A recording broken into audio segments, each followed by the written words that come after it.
Hey everyone, welcome to today's episode. And I want to expand a little bit more about the theme that I talked about yesterday, about the choices and more importantly about the actions that you take and what is the meaning behind them.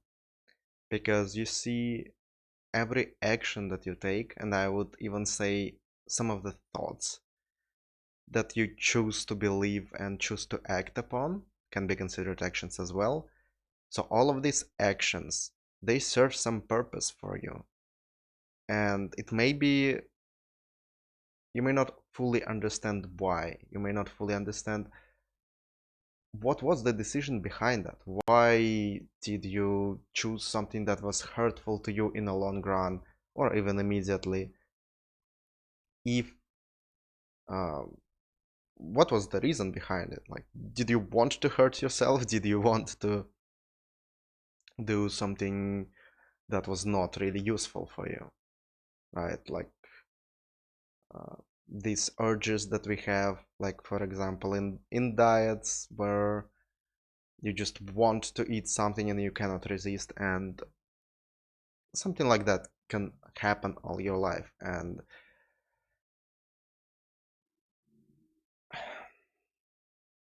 time to collect my thoughts, I seems.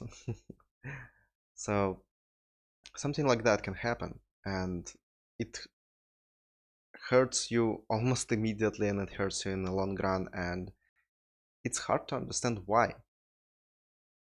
But when you actually dig deeper into that, into the beliefs, into how your choices get to be made, and what they actually give you, no matter what, how dumb it may sound, how you actually don't think that you want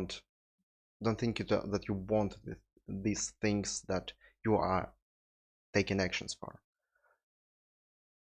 It's actually there for a reason, or you wouldn't have done it that way. Every choice is made by you, no matter how small it is, for something. In that moment when you choose to do something, you consider it the best possible outcome with the information you have in the moment, with everything that affects you at that state. And so it is really important to understand the thought process behind your actions, even if you can not yet manipulate them in the moment. If you can't affect it, if you even can't change your behaviors for now, that is okay. The first step lies into discovering these processes, and then the next time you will encounter some choice that will be similar, you will remember what it actually serves you, or at least after some repetitions it will be ingrained in your mind and you will make that consideration. So for example, with all of the distractions that we have, that's possibly a best possible example. Distractions, as I mentioned already, binge eating or just eating something when you're on dieting, addictions, all of that stuff that we indulge in. It's quite obvious what it gives you, right? It gives you this sense of,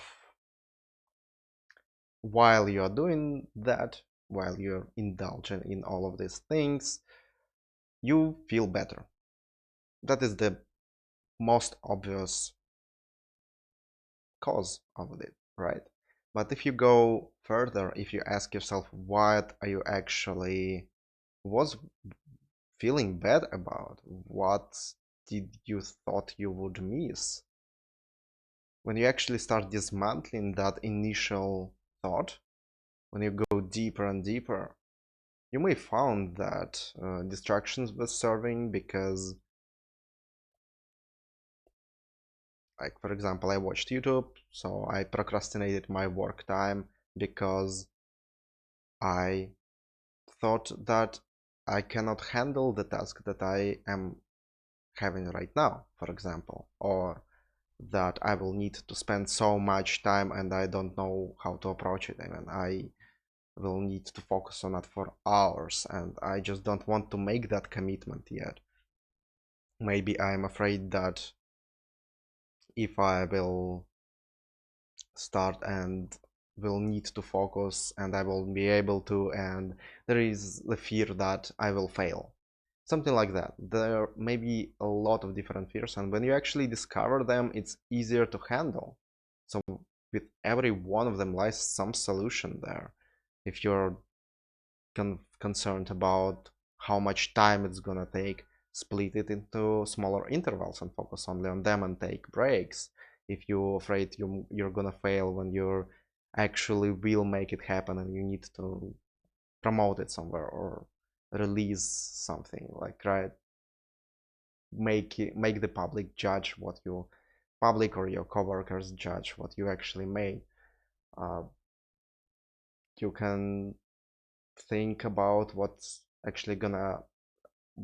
the bad thing actually can happen, and maybe you will ask for some advice, maybe you will make some additional considerations, maybe you will devote some time to, like, at the end, to test it a little bit and see if the result will satisfy you. So that's just one small example of workplace, but it concerns everything,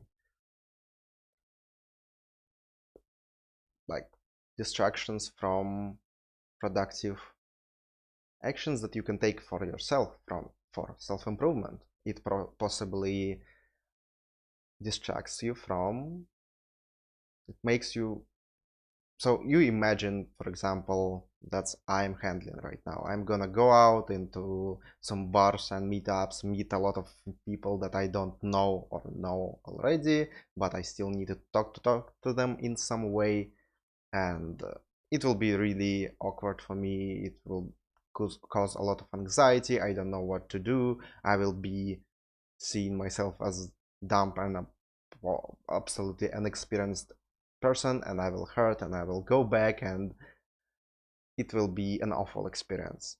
That's what goes in my head when I think for a split second about going out somewhere and then choose to distract myself for another 10 minutes of some videos. That can totally happen. But it's important to pay attention to what it actually gives you, even with some thoughts. For example, it may be something more subtle than actions, than distractions that you take. It may be even the thought process that gets you on a loop and you just get stuck there. For example, you went on a date and it went awfully, and for days after you just think about what it actually, like, how, what you could do actually better and how awful it was and all that. And that serves some purpose as well for you, and we usually try to avoid these uncomfortable thoughts, feelings. That is an action as well, in some way. All of your thoughts aren't actions, but the thoughts that you choose to follow are your actions, and so that can be applied there as well. So think about what was the actual cause of you thinking about some bad events that for year for years sometimes, yeah, for days at least after they actually happened. Sometimes where we don't investigate, I'm not talking that if you find the reason why you keep repeating same maybe mistake or same action that doesn't give you anything or it only hurts you in the long run over and over again. I'm not talking that if you discover it, you will immediately stop doing it. You can, that's possible.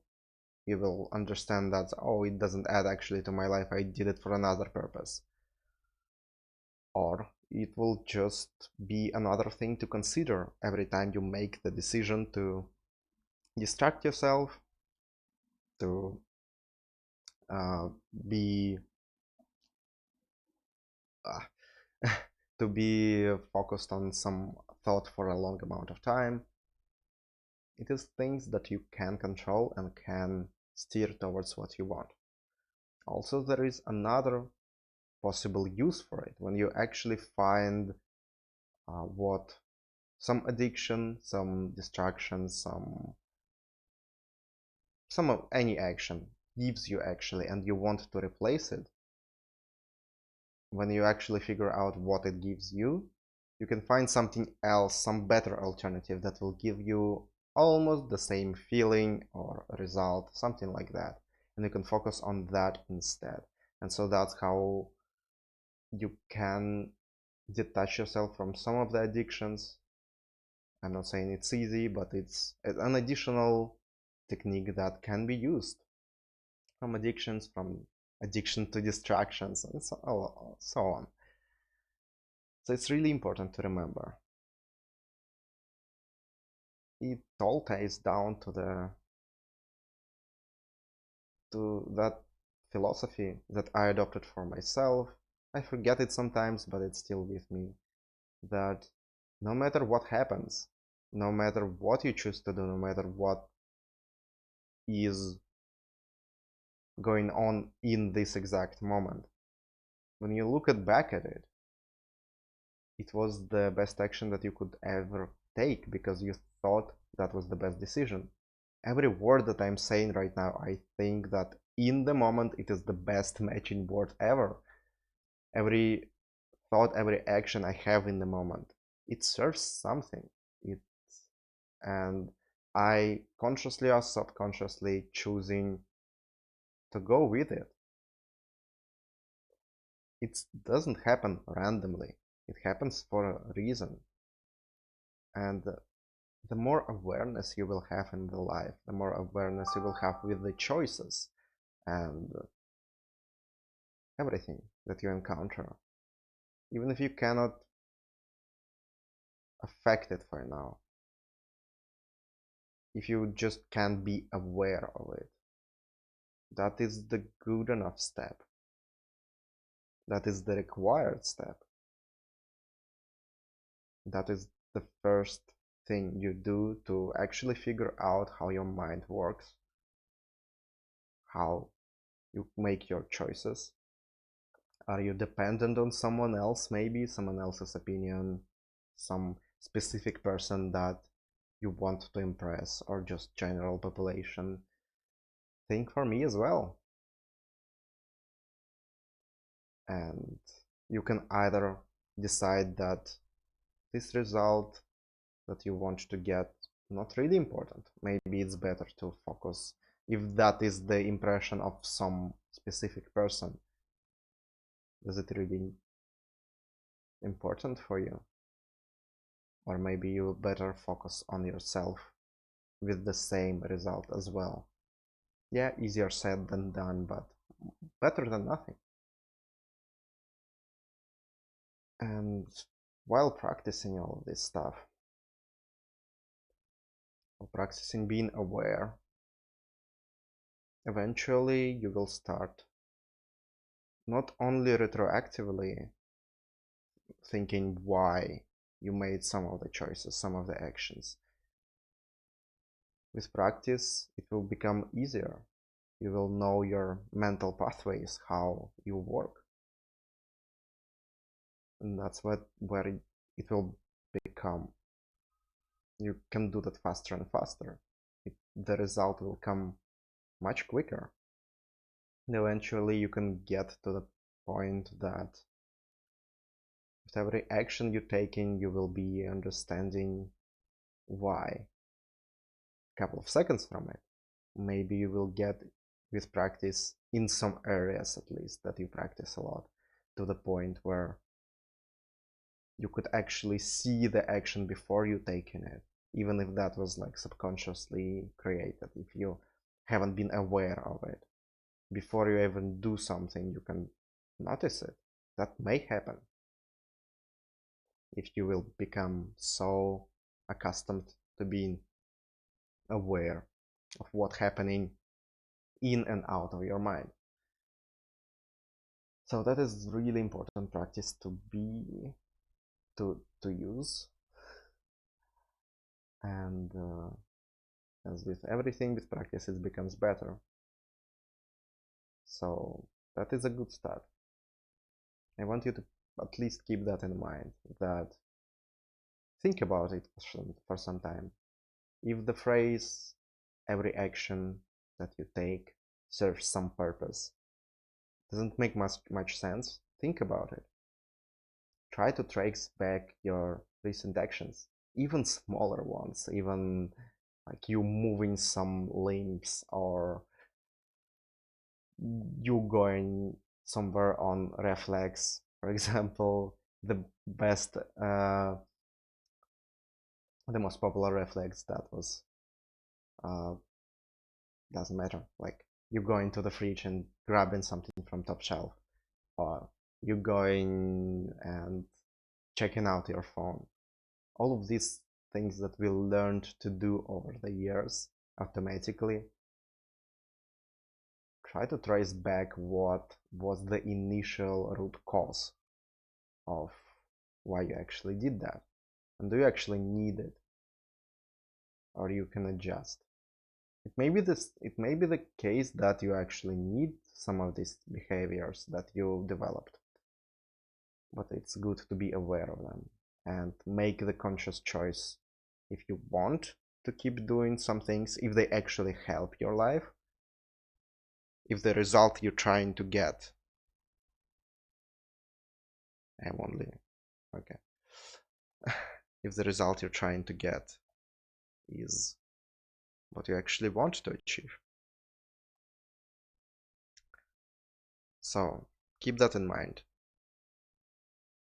Be more aware with your thoughts. At least try. No one expects you to be perfect.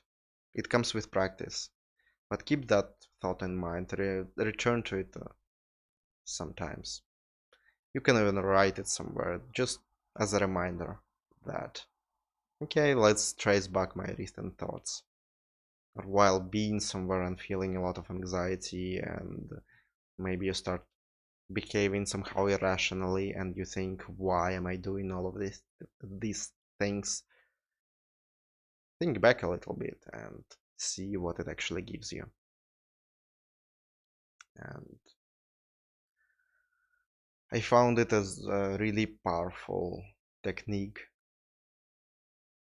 to work on it sometimes, to use sometimes. Definitely not nowhere of even intermediate level with it. It's something that I use really rarely, but when it happens, it is so insightful. And if I learned anything in this last year when I worked on myself, the awareness is the most important part. Awareness, and then accepting what you learn, these insights that you learn, not running away from them, because if you won't run away of something that you discover, some problems that you know, you will eventually have to face them and have to fix them. Have to do something about it because you were aware of it. You're not trying to lie to yourself. And then you start taking real action and start fixing something. So awareness is the first step and a really important step. Keep that in mind. Everything you do happens for a reason. As much as it is a strange phrase, like everything happens for a reason, it is true. Just there is no point of fighting the reality most of the times. Maybe at all times. It just happens. And that that is a good to keep in mind. So I'm gonna leave you there. Try to be a little bit more aware today and write that and remember that for a while. Practice it, and eventually it will start paying some results for you, giving some results. So I hope you will have fun with this technique, and see you next time.